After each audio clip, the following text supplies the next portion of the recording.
Hello everyone, in today's video, I'm going to show you how to fix 007 First Light Voices38.dll was not loaded or exiting error. Before we do begin with this video, make sure to like the video, subscribe to the channel, and if you do have any questions, let me know in the comment section down below and I'll answer them for you. With that all on the side, let's start with the video. The first thing that we need to do is always start by restarting your PC and Steam to clear temporary process. Sometimes a simple restart of your PC will fix the problem. If it did not, we have another solution. The second solution is by updating your graphics driver. Go ahead and click on your tray, click on your NVIDIA, right click on it and click on NVIDIA app.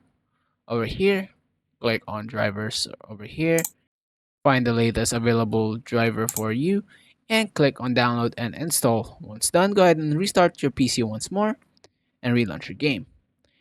And if it does not work again, we have another solution.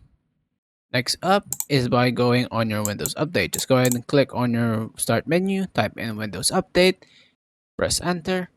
Once in the settings, go ahead and click on check for updates. And if you do have any available updates, I recommend updating your PC. Once done, go ahead and restart your PC once more. Another thing we could do is by going on your Steam, hover on the top left, click on Steam, click settings. Over here, click on in-game and make sure to enable the Steam overlay while in-game. This fixes any temporary crashes or feature available supported on your game. Sometimes it just messes up your files.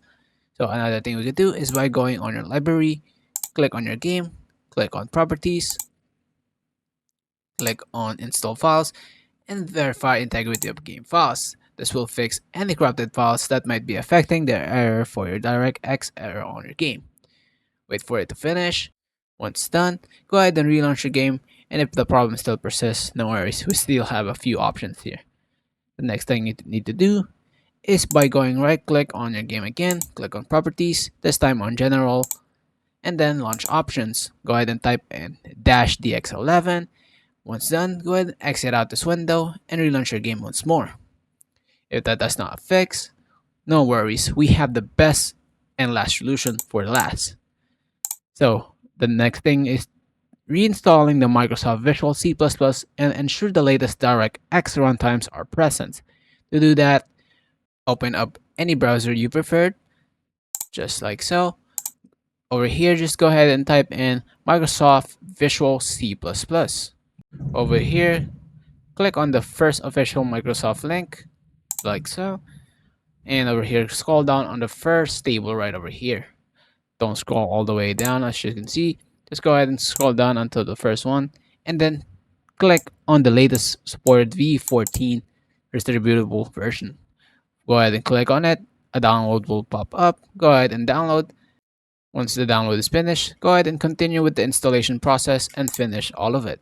Once done, go ahead and restart your PC and relaunch your game to see if the problem fixed. And then one last thing though, once you restart your PC on your Steam, go ahead and right click on your game once more, click on manage, click on browse local files. Over here, there's the most perfect bypass that might fix your problem. Right click on it, click on properties, compatibility, and run this program as administrator. Click on apply and then OK. Go ahead and launch your game and your problem will be fixed. Thank you guys so much for watching. Have a wonderful day. Peace.